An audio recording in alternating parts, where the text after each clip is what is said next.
Okay, we are recording, so go ahead. Well, hello everyone. Welcome to the August 4th, 2020 session of Zoom for Tangerine SDR / Hamsite, development of the hardware for the project. So for me, I've been getting back to programming slowly, and that's been interesting. I did spend quite a bit of time watching the astronauts come back from the space station yesterday, Sunday, and that was quite interesting. It's interesting to find the telemetry that's available in different places, but they don't make it incredibly easy to get to. I think they just don't want a load of network traffic on their servers. But anyway, I spent some time doing that. Next on the list, we have Nathaniel, W2NAF. Go ahead, Nathaniel.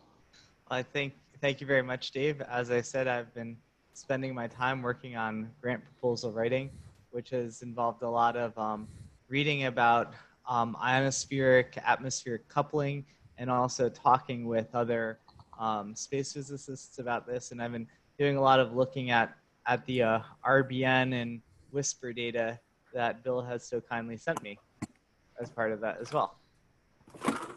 Very good. WNF back to net. Next on the list, we have Dan in for XWE. Go ahead, Dan.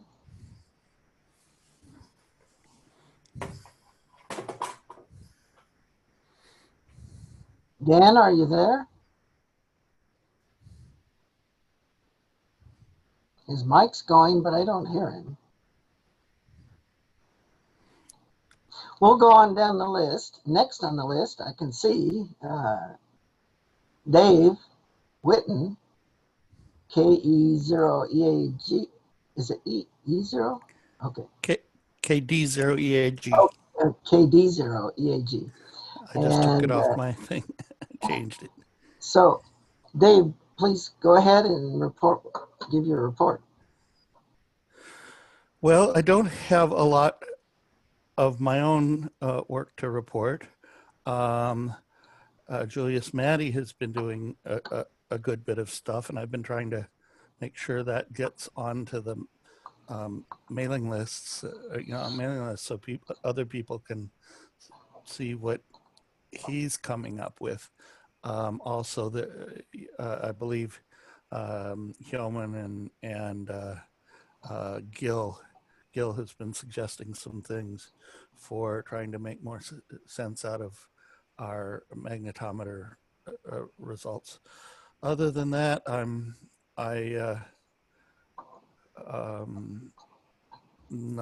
not much that's productive for this project at the moment. I've had a lot of interruptions, so that's about it for me. Back to you. Okay, fine business. Next on the list, we have Bill, AB4EJ. Go ahead, Bill. Thanks, Dave. Good evening to you and good evening to the net. The most recent stuff I've been working on is developing the code to move data from a running Tangerine system up to central command, up to central host. And it's kind of tricky because you've got something that's working, creating files in the elaborate digital RF directory structure. You have to move these up to the central host and delete the things off the local host that have been transferred without disturbing the data collection system and without wiping out your metadata file, and anyway, I think I finally got something working on that this afternoon. The only thing that I have to figure out yet is to deal with the issue of how to manage passwords and some things like that. So we may have to have a two-tiered account system on the central host where each person has an account that for their account, but then there's certain sub-accounts, which in Linux, it doesn't distinguish between what kind of account it is, but a sub-account for each specific station, because one person could have multiple Tangerines. And so, yeah, managing all that, I think I've got some ideas on how to do that. So anyway, that's been the past week here. Back to Ned. Very good. It takes time to think through all those possibilities. Next on the list, we have Mike, AA8K. Mike? Greetings to everyone on the conference. It was kind of an interesting morning. We had 2.71 inches of rain this morning, including some 5/8 inch hail. And the thunder was a continuous rumble. It was really odd. And I lost my router, so that was an interesting challenge this morning. Back to you, Dave. Well, you've done quite good at putting it all back together. So next on the list, we have Dev. Go ahead, Dev. It's me. Yes. Okay. Thank you so much. I've been trying to build a device, configure the ATUS-N200 to detect the signals coming from the ionosphere. And I'm trying to detect that through GRC companion, GNU Radio companion. And I have assembled the blocks, but it looks like the parameters are not right enough so that I could detect the signals that I'm looking for. So I'm still continuing to work through those. Thank you so much. Very good. I've had that same issue of putting blocks together, which I think are correct, and then they don't always work the way you expect them to. So that makes me feel better, okay? Like in research, when I hear people go through the same tumult that you go through, yes, that gives me some solace, okay? Same here, Jeff. Same here. Same thing happened to me. Yeah, you realize that Common experience with you realize you are not the only stupid guy who can't figure out simple things, okay? yes. Well, they aren't always so simple, but besides I'm that keep guy. at it. It'll work. So next on the list, it looks like we have Homan Kim. Go ahead, Homan. Hi, good evening, everyone. Yeah, I've been communicating with Dave Whitten, who is working on the magnetometer right now. But basically, I echo most of his comments about the development stage right now. You know, we try to figure out how to address the issue that we are observing right now at Jenny Jump Observatory. Otherwise, there's nothing significant to report from my end. Back to Ned. Thank you. Very good. Next on the net, we have Gary, AF8A. Go ahead, Gary. Yeah, good evening, everyone. Just was a past attendee at the HamSci conference when it was at Case in Cleveland. Enjoyed this year's online conference, so I'm sitting back attending both the Tangerine and the bi-weekly HamSci Zooms, trying to get a better feel for what's going on, hoping that I can contribute in the future. That's it. Very good. Welcome, and like always, happy to have you here. Next on the list, we have Scotty, WA2DFI. Go ahead, Scotty. Okay, well, good afternoon, good evening. I guess it's good evening mostly. Now, thanks for running the show again, Dave. This week is just continuing work on the data engine, trying to get things wrapped up. I hope to finish up the schematic by the end of the week and get some serious CAD stuff done next week. So we'll see how we do on that. That's about it. Back to you, Dave. Well, good to hear progress. Thanks. Next on the list, we have Veronica, KD2UHN. Go ahead, Veronica. Hello, everyone. This week I've just been working on writing some code that helps answer some questions that we have about what we're seeing with the graphs of the RBN and WhisperNet data. Very good. Okay, next on the list we have Tom in 5EG. Go ahead, Tom. Good evening, Dave, and thanks for hosting the group here. Pretty quiet week in terms of Tangerine. There was an interesting YouTube video called Veritasium, that's the name of the channel, and it talked about the origins and where whistlers at VLF come from, and where the missing mass of the universe is. So if you get a chance to look, you may find that to be of interest. That's it. Very good. And next on the list is Jonathan, KC3EEY. Go ahead, Jonathan. Hi, everybody. I don't have much to report. I have been playing around with Eagle layout software. Simple things like laying out traces it isn't as intuitive as I would like it to be compared to other software. I have also been studying for my general and looking to upgrade my license. So that's kind of been consuming most of my time. But other than that, nothing new to report. Back to the net. Very good. Keep up the work.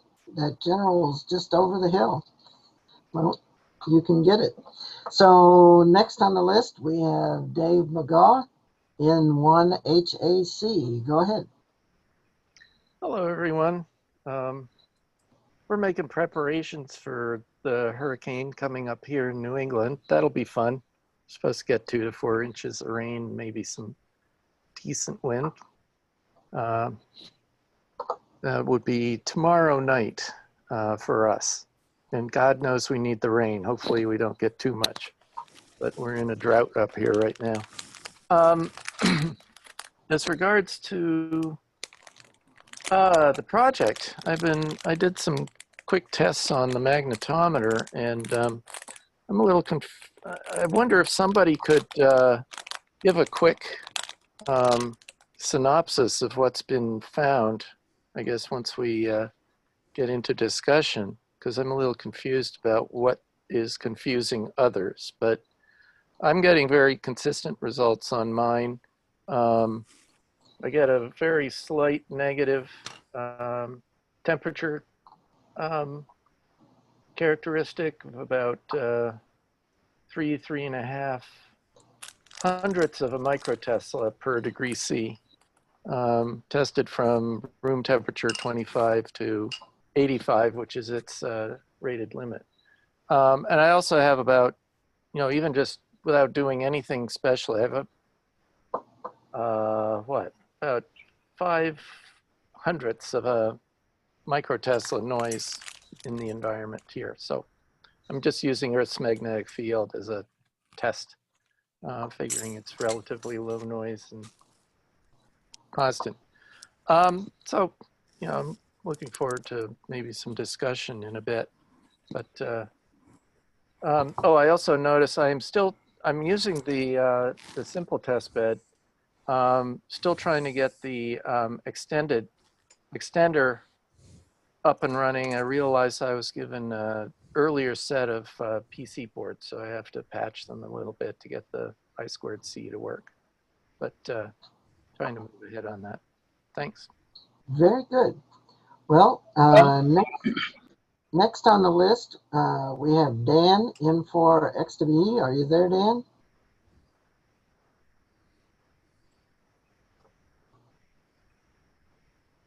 I think he wrote a note in the chat saying his audio, well, he says his audio is working now. So Dan, are you there? I saw his video a while ago. Video's fine. But video is different than audio. You can sign your message to us, Dan.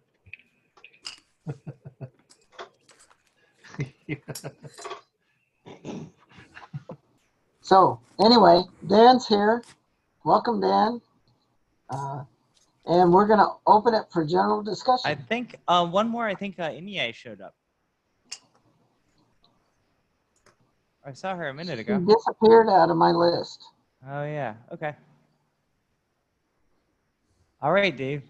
Go ahead. Okay. Well, we're done with general. So we're done with the call, and we're ready for general discussion. So this is Xiaomi. Would you, Dave McGar, would you be able to share your result on maybe documents? You know, it doesn't have to be Yeah, well, I could just get, some yeah, numbers, you know. Yep, I can send what I measured, but it's Yeah, that'd be great. mhm. Thank you. Okay, well, I thought the difficulty was trying to get the measurements to line up with Jenny Jump. Wasn't that what we were struggling with last week or two? Dan, you're there, but you're not, your volume is very low. Okay, how about now? There you are, better. Dan. Okay, well, I don't really have much to report, but I'll give it a shot here. A couple of the scripts are broken, not because of what I did, but because of what somebody else has done to the code. So I'm working on FL-Digi trying to get that fixed. So if anybody's using it in a couple of days, I hope I'll have an answer for it. Also, the GNU radio script is broken. Again, nothing I did has changed. It worked for like 3 weeks and now it doesn't work. So that's the beauty of compiling open source or open source code. Never can tell when somebody makes a change and totally messes things up.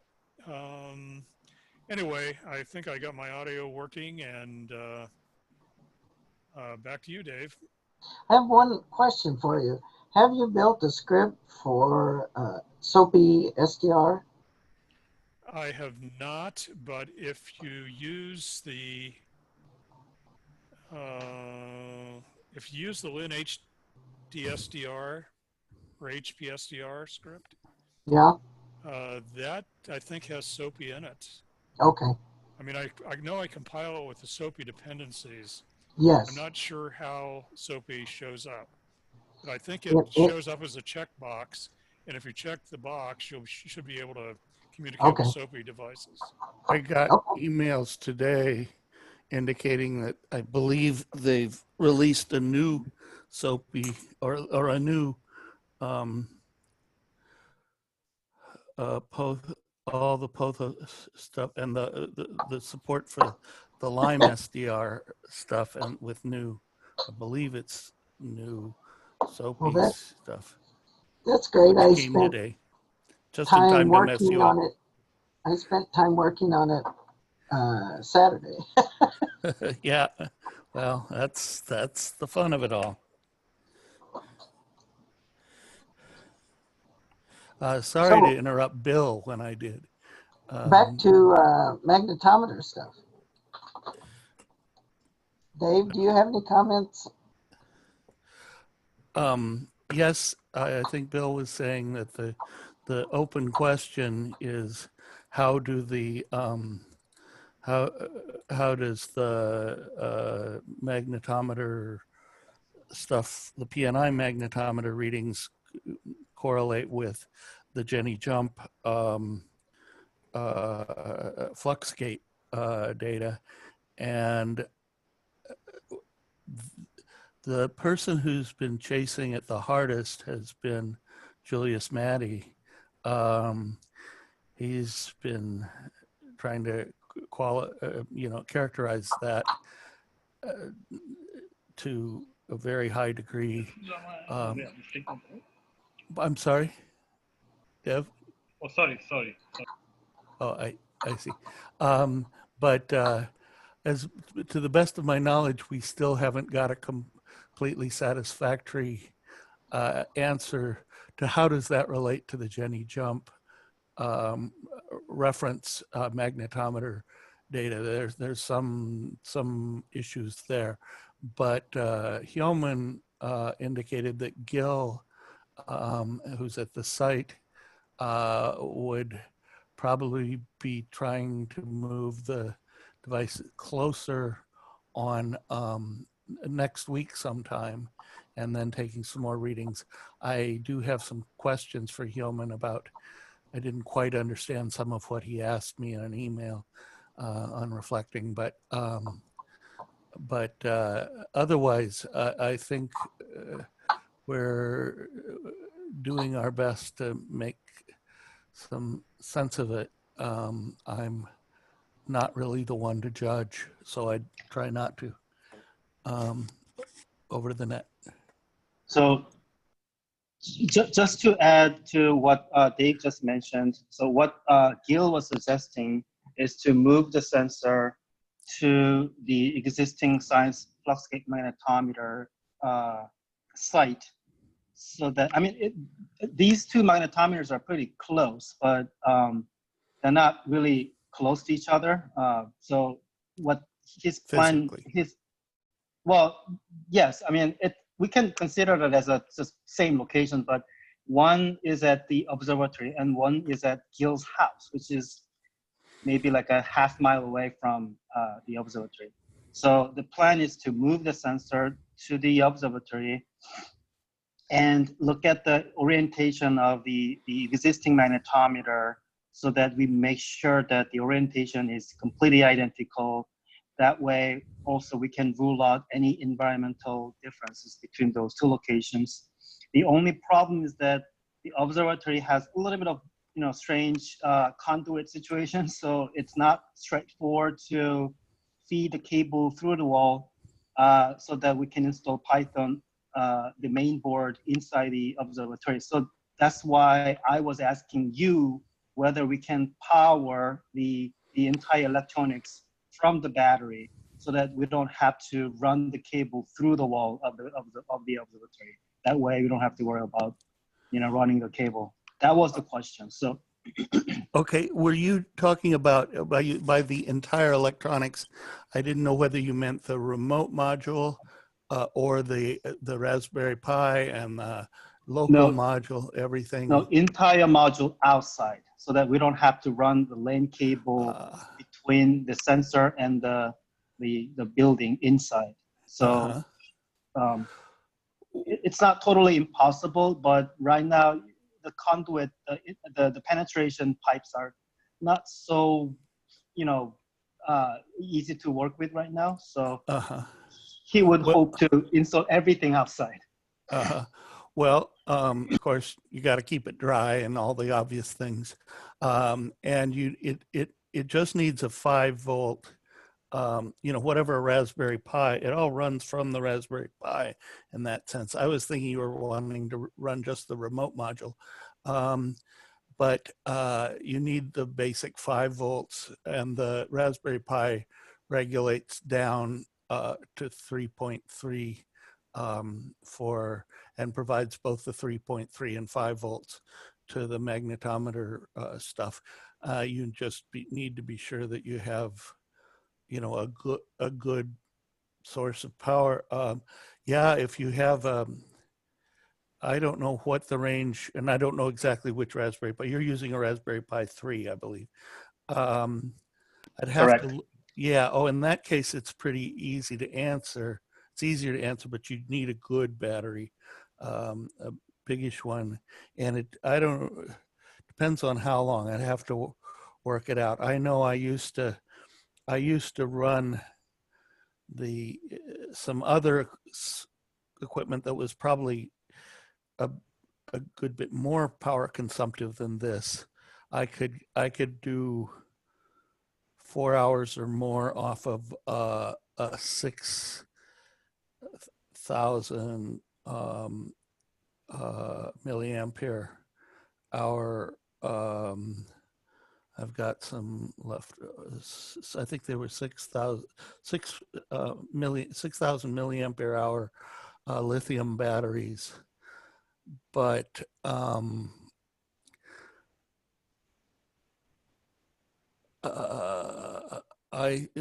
with a Raspberry Pi, you need 5 volts, and you'd probably regulate that down from something like 12. A car battery would do it for a long time, like probably days. But I'd have to do some calculation on that. I wasn't quite sure I understood the question, and when I thought about it, it didn't totally add up the way I was thinking about it. Now I understand. Does Okay, anyone so if know you can, offhand how much power the Raspberry Pi takes? It's something I can look up. You know, it's a pretty or measure. I know you just want to have enough overhead to that you're not strangling anything, but this should not be a very high consumption over and above just the default Raspberry Pi 3. But you never know till you try it. Yeah, well, I've never actually measured it. Shame on me, but Yeah. I wonder if anyone knows offhand how much they pull. The Raspberry Pi, from my notes, it indicates that the maximum current's 1.28 amps. The typical current's about 750 milliamps, and and I think the minimum current's like about 600 milliamps when it's completely idle. Oh, okay, and that's off of the 5 volts, right? Yeah, well, that's off of whatever you supply it, but yeah, Right. 5 volts. So, roughly speaking, about 5 watts, plus or minus. Yeah, about. I use a 2 amp DC to DC converter just to make sure that it doesn't reboot if there are conditions where it's drawing large spikes of current. So far, it's been pretty stable, and I have a 3B. As far as analyzing or comparing our magnetometer to Jenny Jump and whatnot, wasn't there also a question of temperature management? Like you need to keep the magnetometer in a very stable temperature environment. Somebody suggested burying it or something. That's Julius was talking about that. We've talked about it before also separately. He's just chasing he's real good at chasing the details down, and he's found some discrepancy between the manufacturers saying it's completely insensitive to temperature, and he's just I believe we had always really planned to deploy it in some insulated form anyway, and it's nice to know it's as little sensitive as it is, but I don't understand from what I've read that he's written that the magnitude of that is very high. He's just trying to account for the difference. The behavioral differences between that and the Fluxgate devices,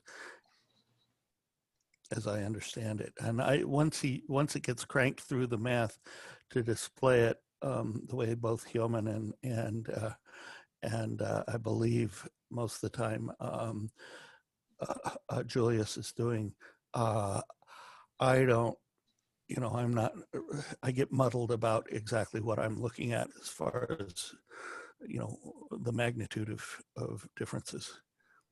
Yeah, that's what I was going to ask, is I'm not clear what magnitude we're talking about here. I'm seeing very small changes, yes, but is it really a problem? And especially since we've got a temperature sensor on the far end. I mean, if you're worried about getting it to the millitesla, the nanotesla, we can temperature, measure the temperature and then calculate the gain. But is it the only bad results we've had so far are from a single unit at Jenny Jump, right? Is there any possibility that that's just a bad unit and other ones are okay? I think that's unlikely because they don't look that, it doesn't look that different than the others. We do have, but we don't have a lot of different ones. Unfortunately, I've been trying to put together a bunch of extras. And for whatever reason, I don't have a single one that works anymore here. Oh dear. Even though they sure look like they should. But I made Hellman's ones, and Julius was able to build up. He's built only the parts that he cared about, I think. He's only placed the components on the boards selectively, but it's other people have been able to put them together, but I can't seem to do it anymore. It's got me very frustrated. So you manufacture how many sets? 3 sets, I guess? I'm sorry, how many? Well, I had, let's see, 2 fully good sets. The one I sent you, at least what I considered fully good from the perspective of the testing, the basic testing I could do. Go ahead. I damaged somehow one of the ones I had and thought it would be simple to fix, and haven't ever quite gotten it right. And I have built a couple other sets. And so I'm wondering if we could just put everything together, all the sets together, and then run side by side, just to be sure that they are behaving completely in the same fashion. That way. Go ahead, homie. No, that was my question. So can we just, run all the magnetometer sets all together at the same location? That way we can make sure that, all the magnetometers are behaving in the same fashion. Well, the trouble is that you've got the one that's built completely the way it was intended to be. Julius has a set that he's built for his purposes, and I don't have any. I have tried to build up all the boards I had left over, but none of them, well, they all work great as local end modules, but nothing goes through the PCA 9615s on them. I'm not getting any remote at all through them, except for the voltage. I see the correct voltage at the far end, but I don't see any signal, any sign of anybody out there. I don't know what I'm doing, but they've always been very difficult for me to place that part on there. And I can order some more. Dave, you sent a board set to John Gibbons, right? Yeah, I haven't ever heard from him on if he's had any luck with it or even tried to build it up. But there really aren't multiple sets out there to compare. I don't know. At this point, I'm very frustrated. I talk with John Gibbons every Thursday morning, so I can, and so does Bill. So I can see how he's doing with that, and we can. You're welcome to join us on Thursday mornings too, or we can try to have him come to this meeting next week or so to get more information from him as well. Yeah, I'm also hoping to get my extender set going. As I say, I discovered it's an earlier version, so it doesn't quite match the schematic. So I have to patch the I2C pull-ups, for instance. I wanted to ask you exactly what version and what schematics, what versions are you seeing? Because I thought the board is looks like it's the revision before the schematics that I'm seeing.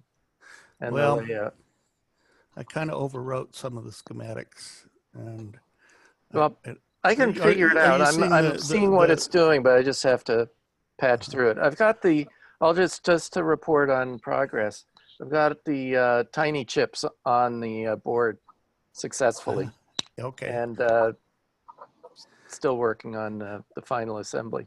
What I usually do is at that stage, when I've got the small chips on there, and hopefully one of the, usually I use one of the quick connectors, but however you want to attach to it. At that point, I hook it up and try to see if I can see those two chips, or the one chip that's the temperature chip, and I can put a magnetometer board on it when I have all you have to do is put those headers, those female headers on it. And that's what I stop at that point and check that before I go on, because I've had things shorted even at that level. But, well, I've got good soldering devices and a microscope, so. Well, so do I. At some point, it may make sense to go ahead and build the production run if we decided that the magnetometers we'll either be able to correct them or we think we'll be able to correct them. Because the magnetometers themselves are plug-in, so, I mean, if there's a problem with those, seems like we would be able to swap those out with something in P&I we come up with that would be a new, if there's a problem with them. I think they've got I don't think there's a big problem with their hardware, especially not as, they have said that they know how to make them better, but it gets very, very expensive very quickly. They have a big contract with the Navy for them, as they are, it sounds like. Well, as I mentioned last week, we were going to fly one of these on a CubeSat until we realized it was putting out noise right in the middle of our passband, our band of interest. But they are used for science purposes already. I wouldn't put any money on these being, defective within their specified capabilities. I think they work. On the other hand, I would be a little nervous buying a whole run. That's what I was trying to do, was get a sufficient number in people's hands so that we could, without making people nervous and risking capital, we'd have at least a prototype that we were testing. And so far that went fairly well. And in every way that we've looked at, as I understand it, in every way that we've looked at this data, except as a comparison, in every way it's reasonably sane, it seems sane, except when we compare it to the Jenny jump unit. But I don't know if we have more data, if we even know what the raw data looks like on the Jenny jump one.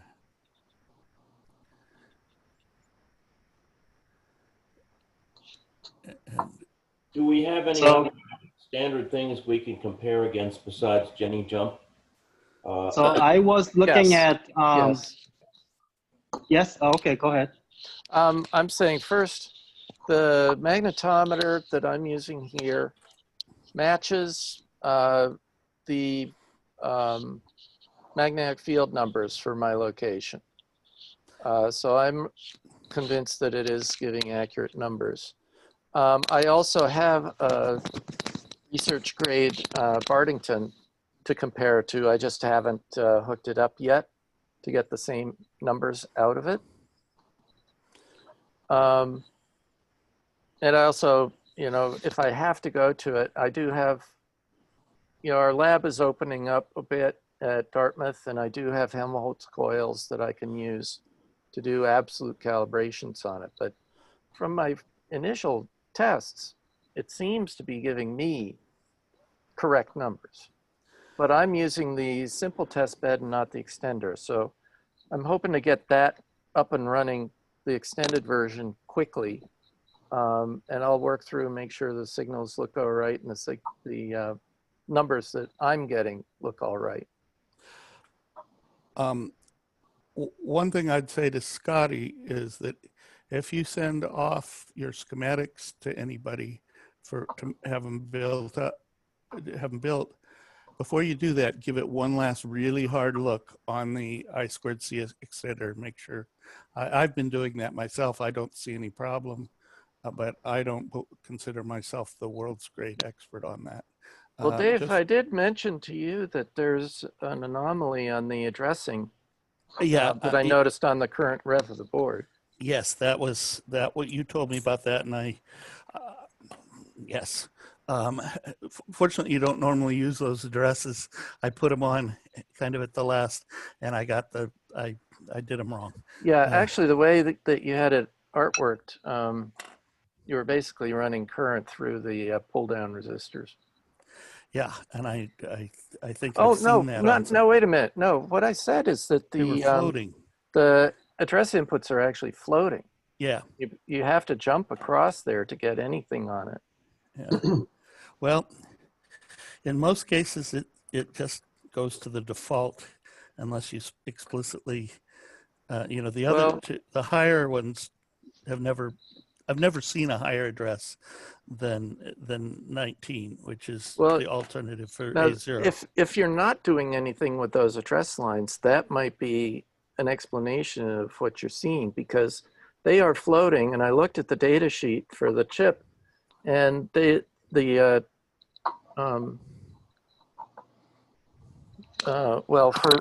for the temperature chip.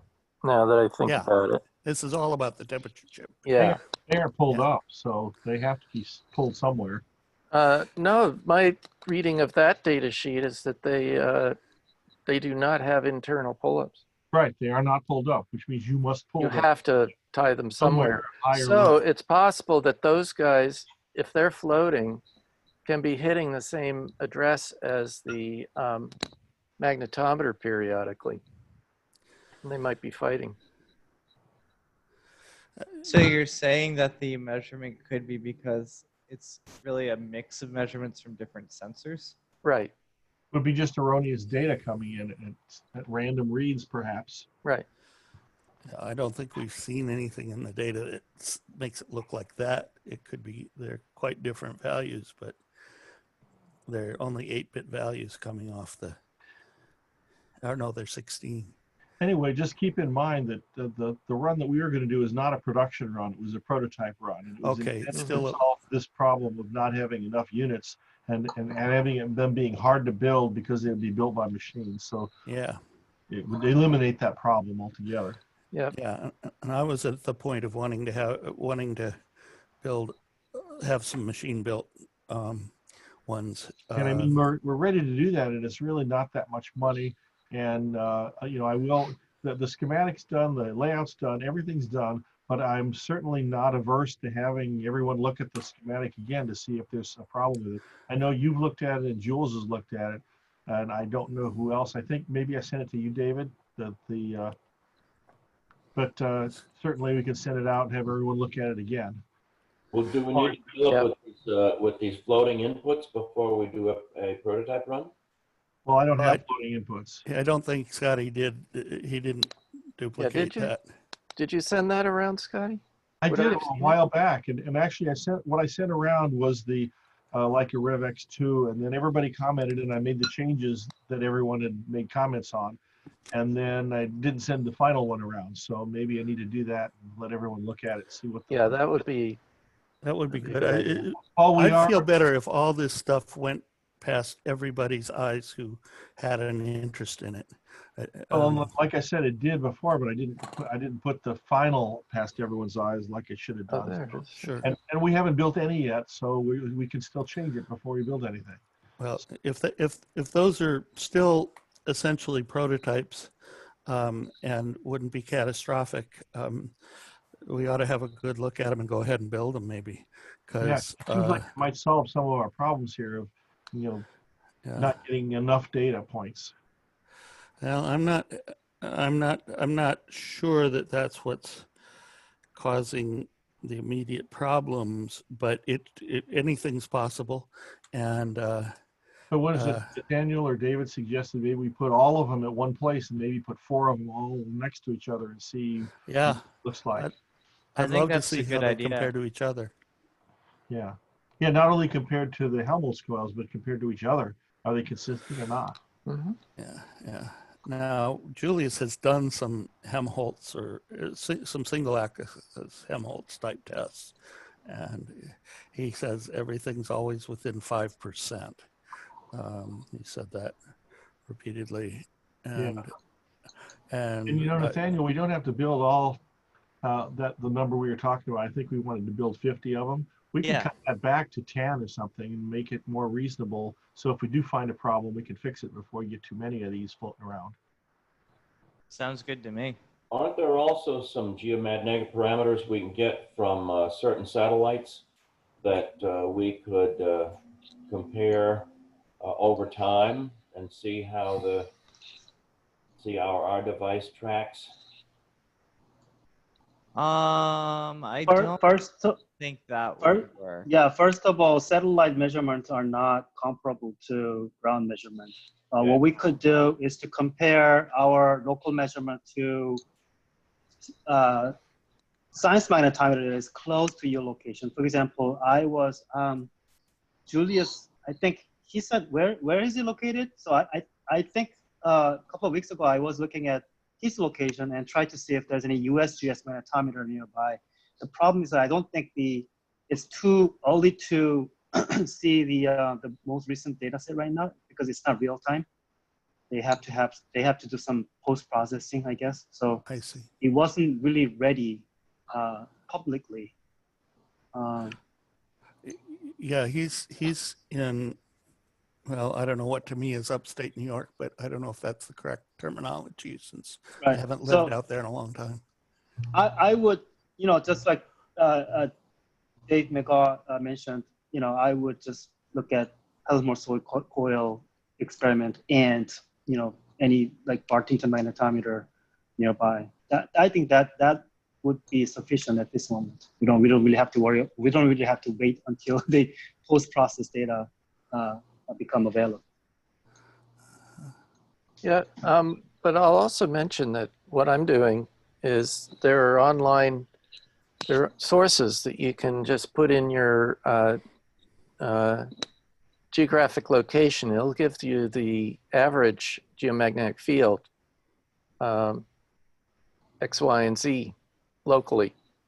And correct. Yeah. Compare those numbers to what you're getting wherever you happen to be. Google, for example, if you Google, one easy one is Kyoto, the Kyoto University version of IGRF model, International Geomagnetic Reference Field model, where you can just specify where you are, year, then you get, reference field. But that doesn't really give you, one-to-one, real-time result. But at least you can. No, but it gives you a sanity check. Yeah. Yeah, XYZ value. That's why I thought when I was looking at magnetometer that I installed at GenIJab, I thought the number sort of matched because I look at IGRF model and then they look similar. So that's why I thought I was all set. But when you look at the 24-hour trend, it wasn't really quite similar. So that's why I was a little bit confused. And here's the NASA CCMC has the IGRF that you can just put values into and get values out. I just put the link in the chat. Yeah, I was using NOAA's.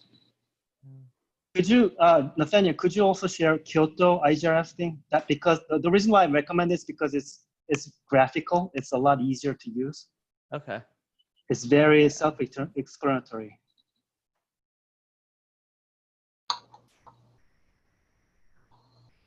Let's see. Anyway, guys, I think I'm going to go to GenIJab as soon as possible, just to be sure that I don't screw up anything. Until then, maybe we have to hold our in-depth discussion. But is this the one you want, Guillaume? Yes, because this is super easy. So on the left side, modal field at a point by IGRF, that one. Then you can specify geographic location. then you will see XYZ total field, declination information, all this information. So, yep.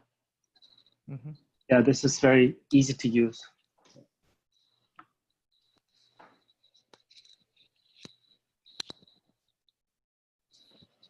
There it is.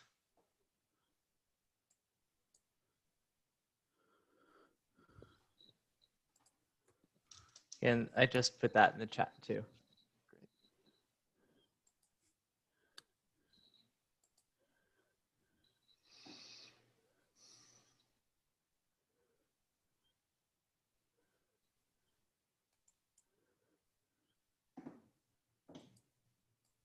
Or maybe we found a very big anomaly around that place.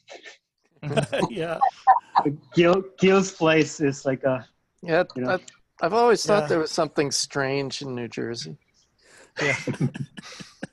Well, isn't New Hampshire more weird because they have a lot of granites, right? I don't know if granite is more magnetic Well, or not. granite doesn't, but there's iron in there, which will do it.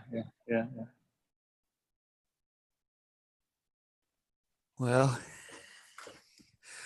you might find a mother lode of something.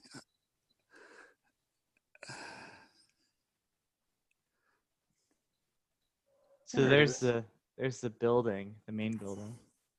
We'd rather have uranium than iron, though. Well, we got that, and we got the radon to prove it. Yeah.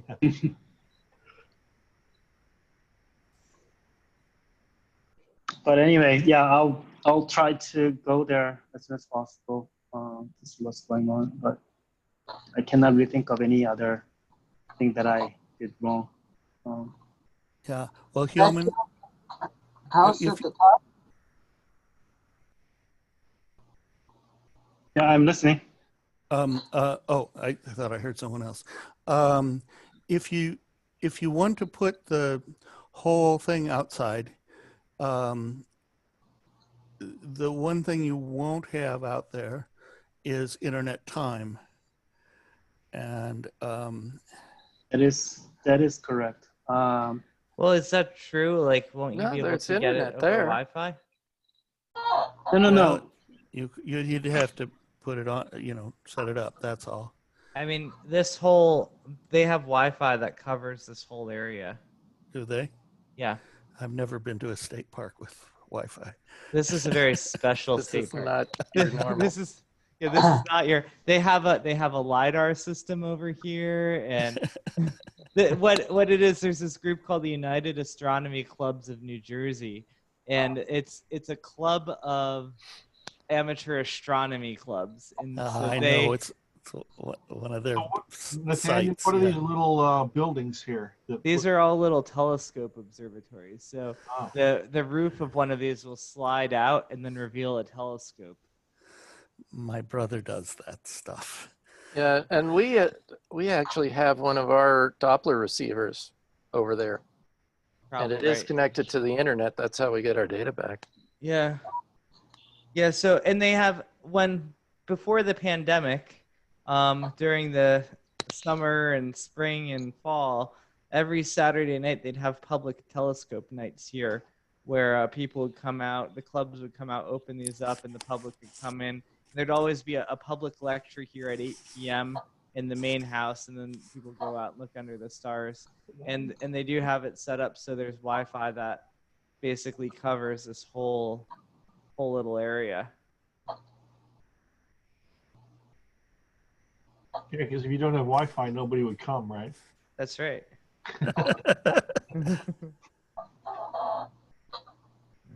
But they also use it, for getting data because NGIT has some instruments over here, and this is where they have the Fluxgate magnetometer. Hyomin, is the Fluxgate sensor, isn't it down here or something? Yeah, down the hill somewhere near where the small hut is or something. I don't know if this is wood or something. Yeah. It's somewhere away from the main building, I think. Right. We still don't really have information on when that itself. I mean, surely it's accurate, but when that was last calibrated or anything, maintained in any So way? yeah, that I remember somebody was mentioning that. That's why, you know, I think Helmholtz coils experiment in lab experiment would be maybe more reliable. I'm not saying this is not reliable, but you know, simple in lab test would give you much clear answer. You know, Helmholtz coil and comparing it with Partington magnetometer nearby or something like that. Yeah, and I don't know how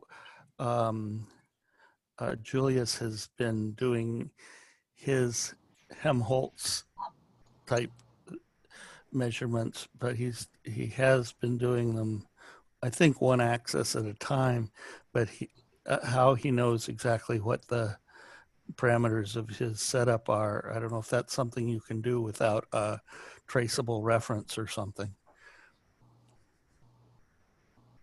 Interesting bit of trivia. From what I'm told, you see this like yellow dirt down here? Don't see that. Are you? Yep. Yeah, your cursor is going around. Lower right. Yeah. So I am told that all of the dirt for Major League Baseball infields comes from here. Oh, interesting. And that'd be a good franchise. right off of dirt. Right off of Shades of Death Road. So you have Shades of Death Road here. That's where the baseball dirt comes from. Is that because there's so much clay? I don't know the history. This is just what I'm told. I'm not telling you it's absolutely true. I just know this is what has been told to me. So they have standardized dirt. I don't think it's from there, but the clay that they put on the baseballs themselves comes from one very specific place. Yeah. And it is in New Jersey. Okay, it says right here on Google, most people have no idea that the infield mix for Major League Baseball from San Diego to Boston comes from Slippery Rock, Pennsylvania. That's not what I've been told. Maybe what I was told was wrong, but that's not what I've been told. Maybe it slipped. Yeah. Anyway.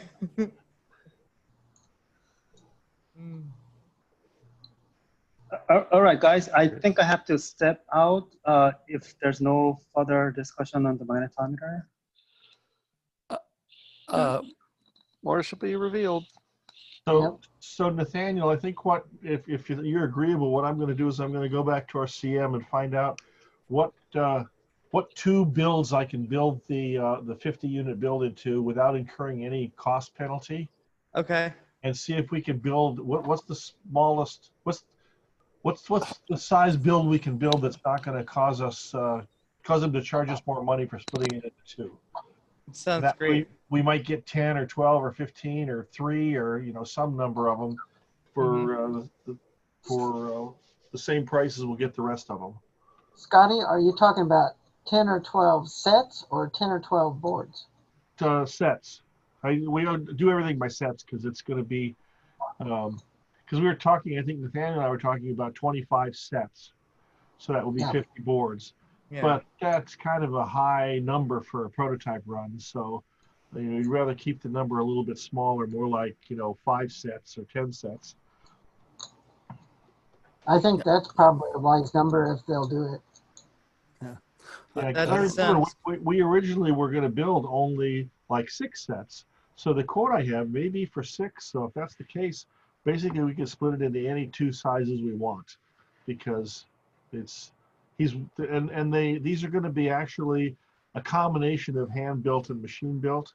Okay, so there'll be a stencil, so they'll actually stencil the solder paste on the board, but the parts will be placed by hand, then they'll be run through a reflow oven.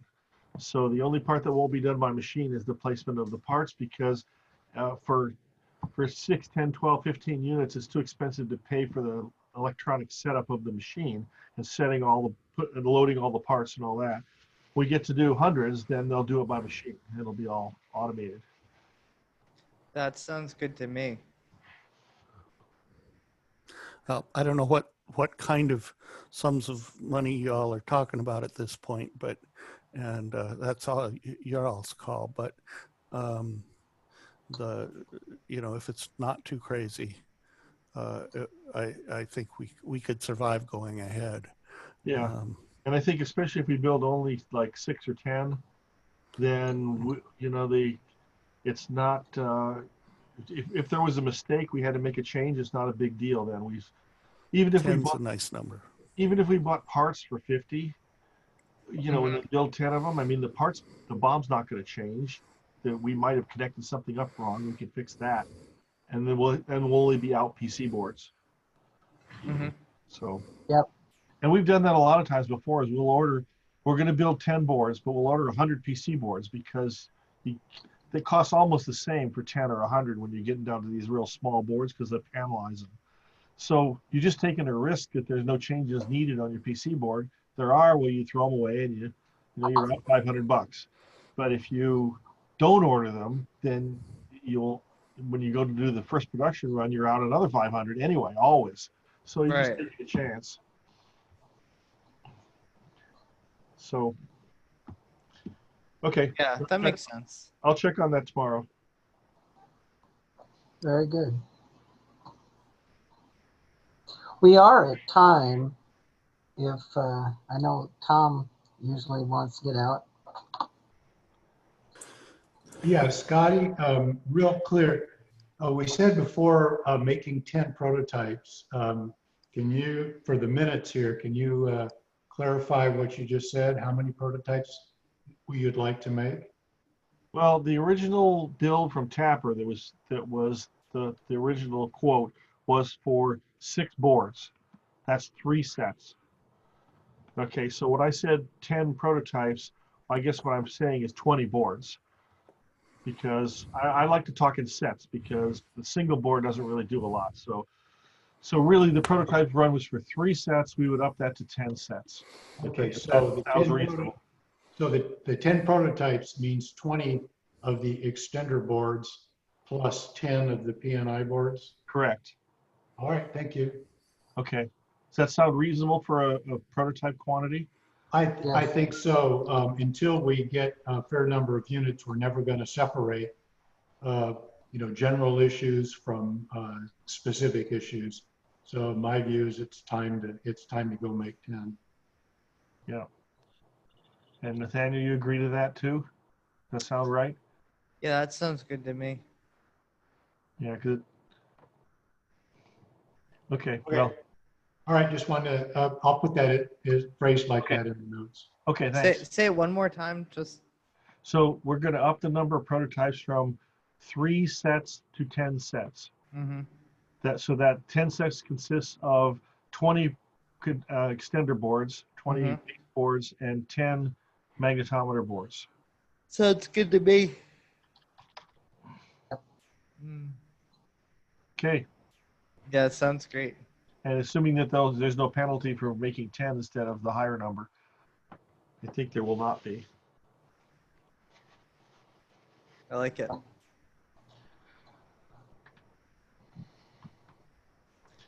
And then we'll be ready at some time to up that number to 25 sets, assuming that everything pans out and we find our mistakes or find out that there's no mistakes or find out that we want to continue.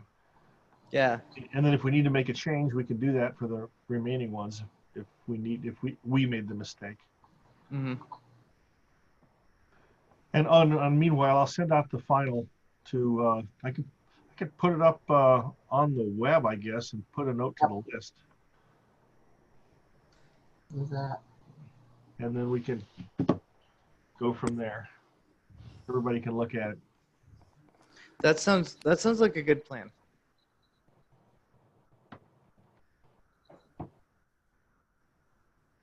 Okay. Good by me. Yeah. Hopefully we can get to the bottom of these measurement irregularities soon. Yeah, maybe we can find another reference unit to compare against. Well, maybe we have the possibility of one being installed in the next few months. It all depends on the corona issues, but there was plans to put one in here in Columbia, Missouri, within reasonable distance to both Dave and I. This month, yeah. Yeah. Well, originally they were going to do it in May, and it didn't go. And the next estimate I heard was August, but it could slide again. So And this was Dolores and her company that she's working from Colorado. So they have, at that site, they have instruments to compare to? They don't have any other magnetometers there, but they do have a weather station. But I'm sure anything that Dolores puts in is going to be very good. Yes. She's been looking at several places in Missouri to put magnetometers because it's kind of there isn't very many here. Yeah. Dolores is a very senior, well-respected person in the field. I did have a good discussion with her in January. She's at a university in Colorado? She's at NCAR, I think, isn't she? Or Boulder.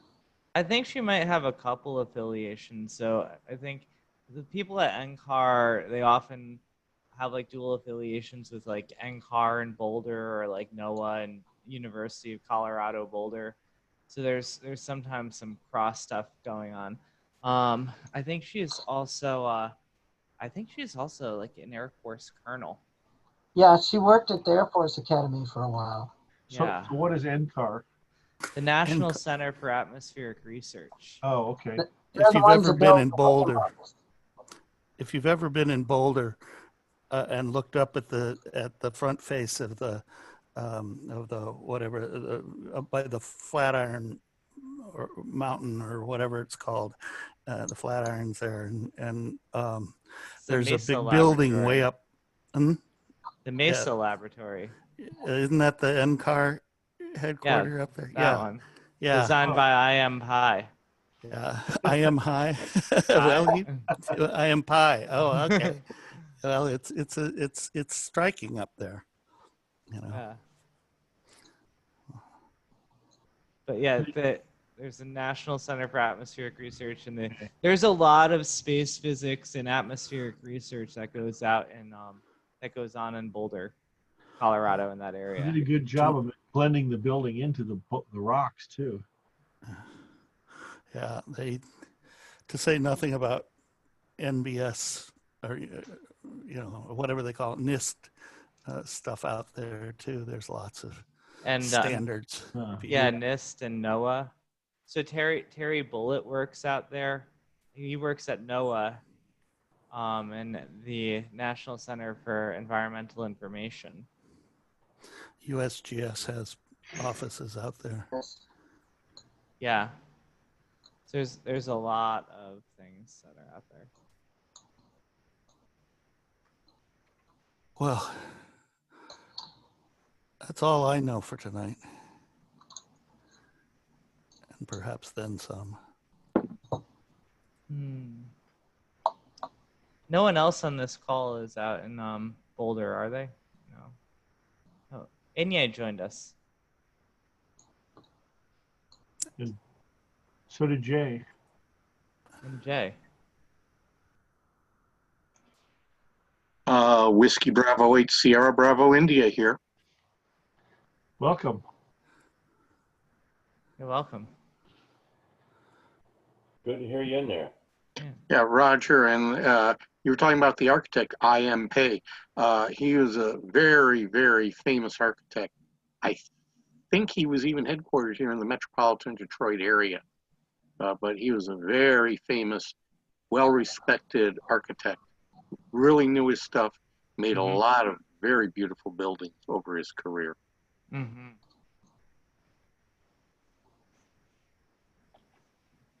That was the first thing I wanted to know the first time I went to Boulder was, what's that up there? That looks cool.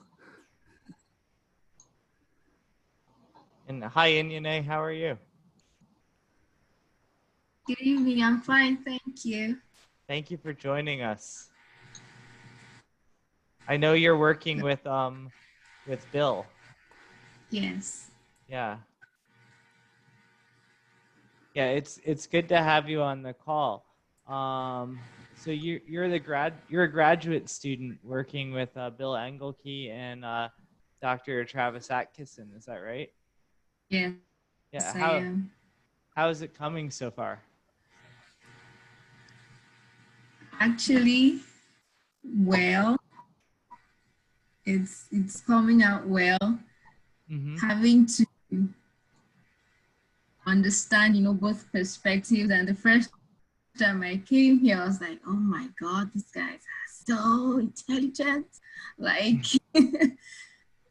so having to deal with the physics of everything and then the computer science aspect of it. And Bill has really been, helpful trying to explain, things, what's going on, what he, needs help with. So Yeah, been Bill. good so far. That's good. Bill's very good. Do you know everyone who's on the call here? No, I don't. But the last time I was here, I saw most of these faces. Yes. That's good. Well, hopefully you'll get to know everyone a little bit better.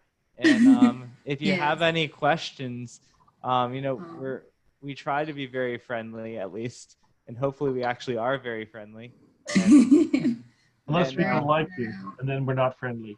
But so far we haven't come up to anyone that we don't like. So.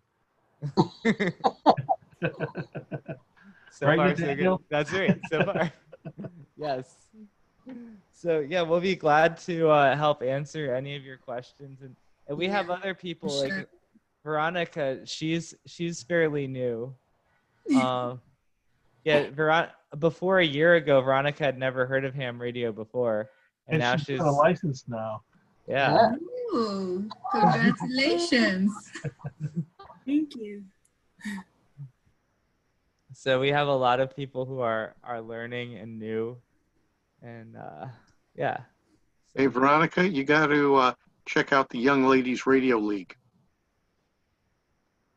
I haven't heard of that. I'll look into it. It's the International Amateur Radio Club for women. That's good to know. Thank Young you. Ladies Radio League, all ages welcome. Sounds good.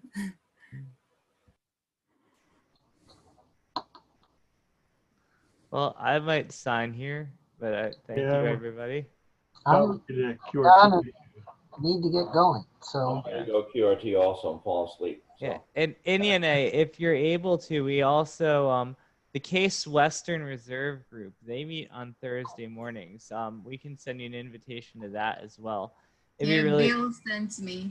Yeah, it's a really good telecon to join because at that telecon they do a lot more discussion about like the actual how you transport the data and how it gets from one place to another.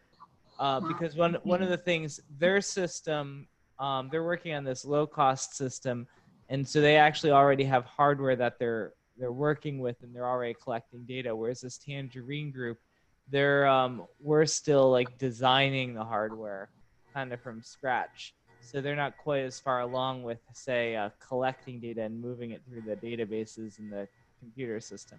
So the Thursday morning telecons are actually possibly even a little bit better for knowing what's going on in terms of the control systems and the databases and the computer science and software engineering needs. And there's one this Thursday, right, Nathaniel?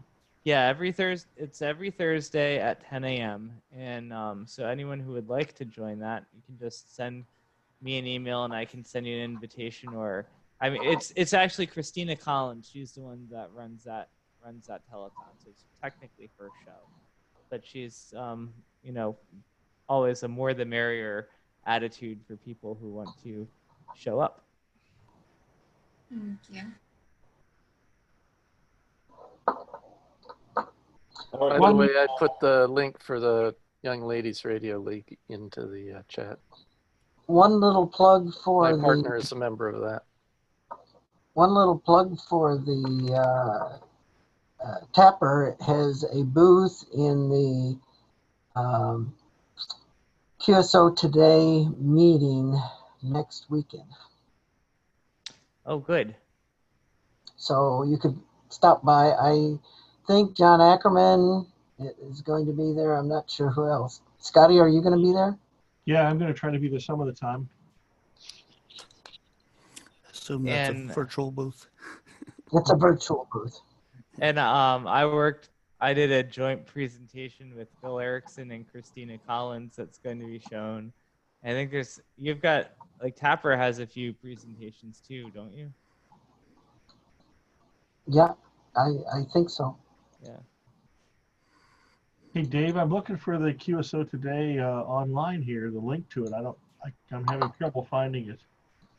I put it on the one on Friday, so I gotta let me look for it. I thought it'd be on their front page, being as how it's coming up this weekend.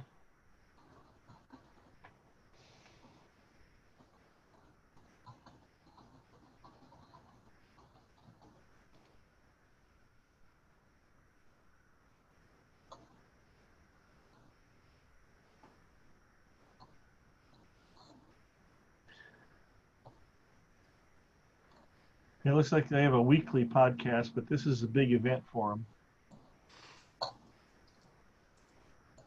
It's the expo.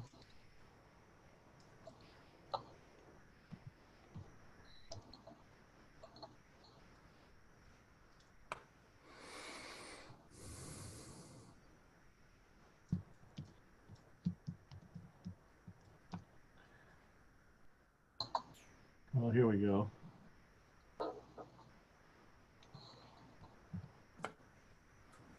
Okay, how about this link here? Is it the same one I sent? Is that the same one you posted just now? Yeah, okay, you're faster than I am.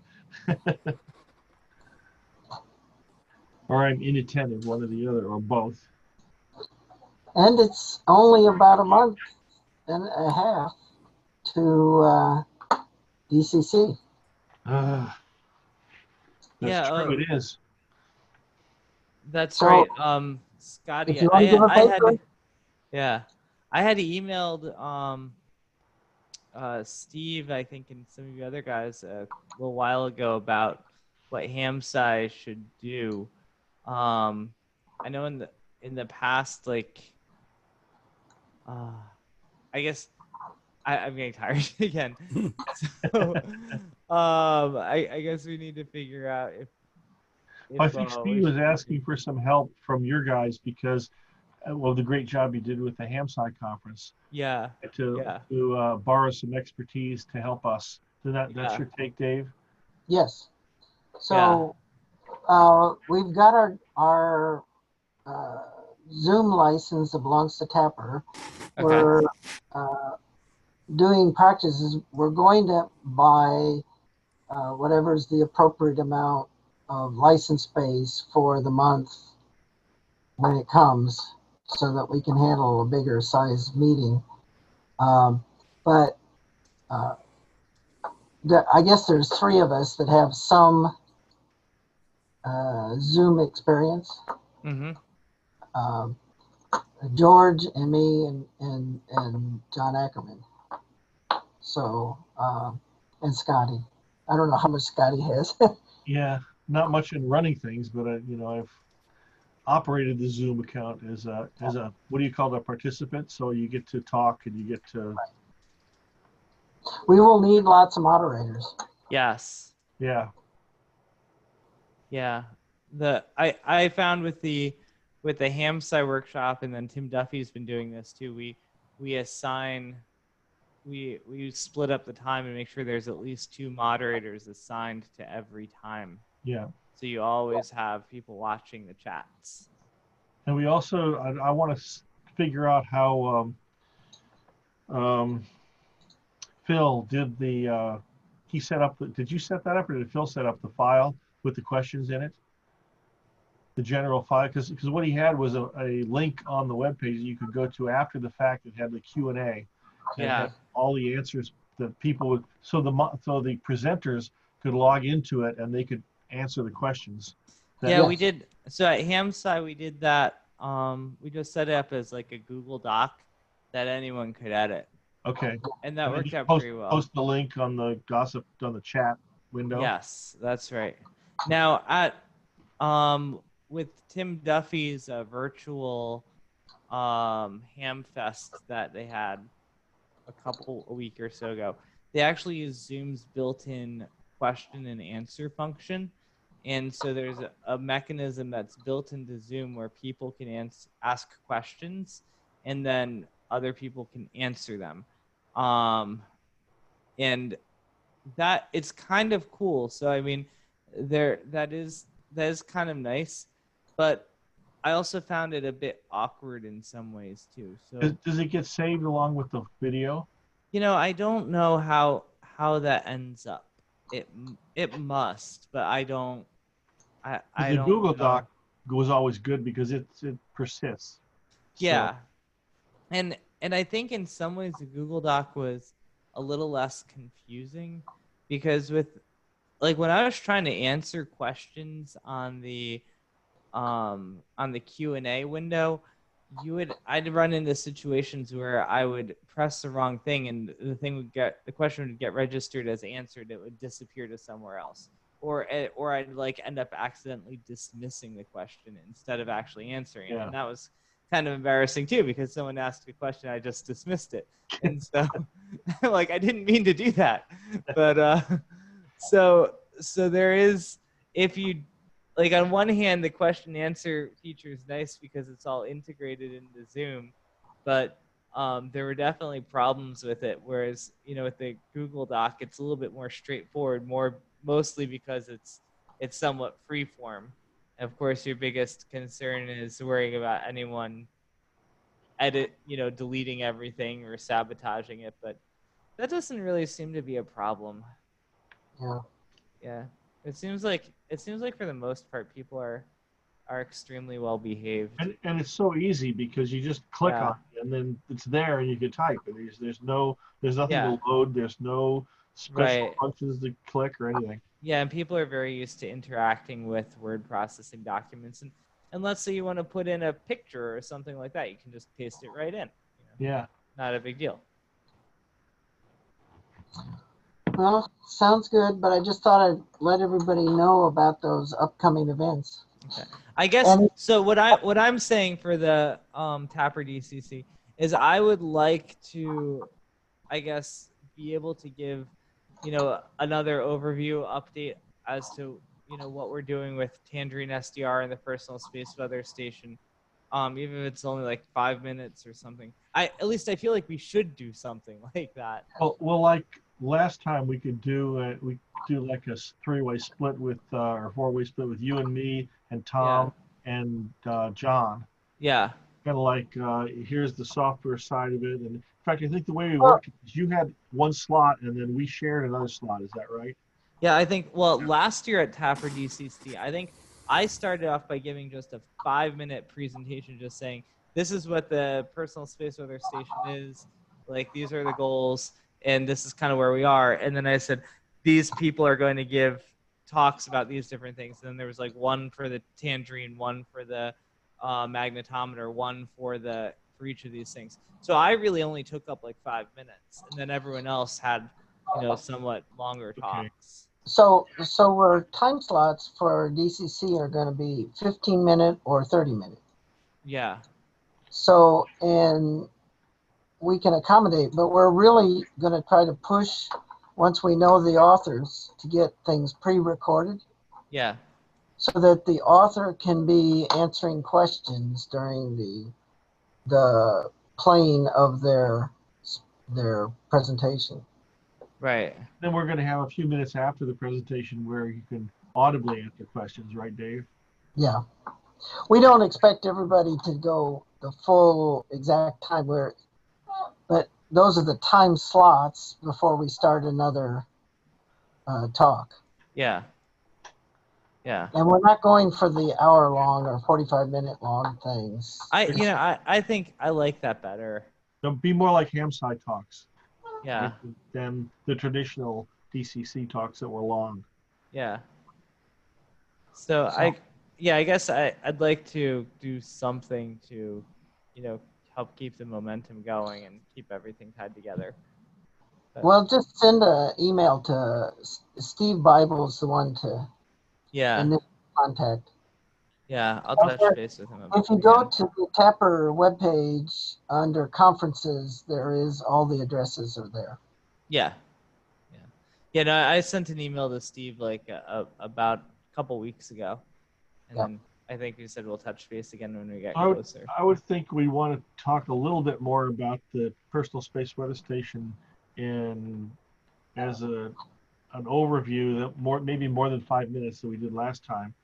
And then I'm thinking we want to drag in Tom and Bill and John to do some hardware updates. And so we end up taking up like an hour's worth of time maybe between all of us. Yeah, I think we can, because I think a lot of progress has been made, from between like the HamSci meeting and now, right?